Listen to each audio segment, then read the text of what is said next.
Hello everyone and welcome to Games, Comics and Crafts. In this video, I'm looking at Supergirl issue 8. Okay, so we have here the 8th issue of Supergirl. They didn't have a art jump cover this time as well, so we got this one instead, which means we get to see the original cover as well. So this is written again by Safe Campbell, but not drawn by her, but it's decent, pretty good artwork. We open up with the Danvers picking up Supergirl, or Linda Lee as she was, at the orphanage. Now, actually, they don't mention a surname in this, which is quite interesting. And she can hear a sea serpent attack, so she has to go off and be Supergirl.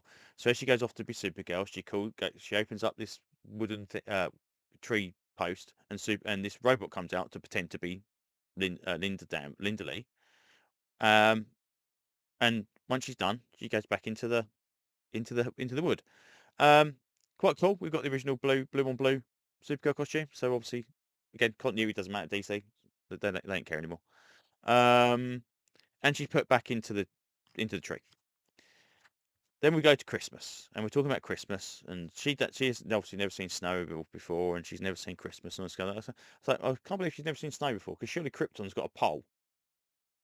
There must be some kind of North Pole, South Pole thing going on. Obviously Candle, you can understand it. Krypton, anyway.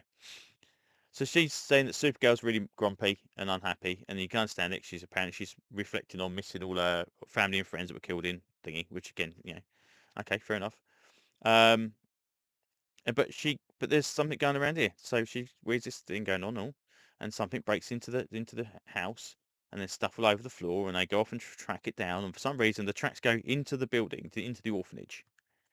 Um, and then as they go look in the orphanage, they come out the orphanage again as well. And you go, well, why do they go into the orphanage and out the orphanage? That makes no sense. Surely, if it's going to go to that tree, which what it does, it would go on the outside of the orphanage.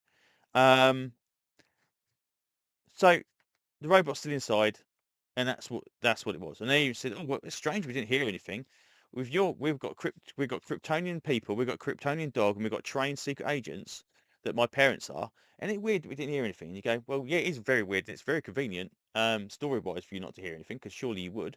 Same as it was convenient last time in the issue, where instead of listening for Supergirl to see where she was when she was under the water, Superman and Leslie just go, yeah, let her go on with it. They don't kind of try and listen to figure out where she is. So, right, okay. Anyway, and the idea also that they're secret agents, her parents, but they adopted the kid. Very strange. Anyway, so the robot comes out. It falls around on the ground, rolls about a bit, says, "Oh, sorry for why did you leave me? Why did you leave me?" And it kind of carks it, and she says, "Okay, it's a shame. You try and do your best for people. That it's not very good that you leave people behind and all this kind of stuff, and you have to be a superhero, and and you can't help everybody. So it's okay, it's fine, don't worry about it. You've helped me and all this kind of stuff. That's cool." So they go back to the Danverses. They make some cookies. The parents don't seem to be having any superhero any career apart from making cookies, and making dinners. And then they go, "Oh, actually, Christmas isn't quite as bad as I thought it would be, because it's somewhat nice to have the people you got to look after." And that's the end of it. That's it. There's nothing there. There's no story. That's not a story. That's it's it's a shame, because again, yeah, the idea you got, number one, why should leave the robots there? Because I looked again, bit of googling. According to the original storyline, she took either the robots back to the Fortress of Solitude, or she took them to the Danverses to obviously pretend to be her while she was Supergirl with them. That makes perfect sense. So the idea that one got left there and all there was only one, and I assume Superman built it in the first place, so that's why there's a super high power robot in there. Okay, that's cool. Right, so we've kind of, right, fine. You just forgot there was a robot there, and you were right. But the idea, this is the storyline you wanted to tell with that robot, which effectively is it falls out the tree. That's it. And you've got secret agents here that could get in trouble every 5 minutes, and she could go rescue them and all this kind of stuff. You want to do storytelling stuff. So yeah, I don't get it. It's very very low risk storylines. I don't know if I'm going to continue with this after the next issue. I keep saying this every issue. And I really want every issue to be better. But I'm paying $5 now for effectively a storyline where Supergirl tracks a robot down, it falls out of a tree, and she goes home again. That's not good. You know, that's not great. I want, adventure. And like I said, as I said before, the new 52 star stories where there was threat and you know plot and other stuff as well. Um, again, it's transformed into effectively a slice of life book with superpowered people in it. But the worst thing about it is you picked Leslar and Supergirl, probably two of the most powerful, obviously after Superman, two of the most powerful Kryptonians in the DC universe, and you made it a story about biscuits.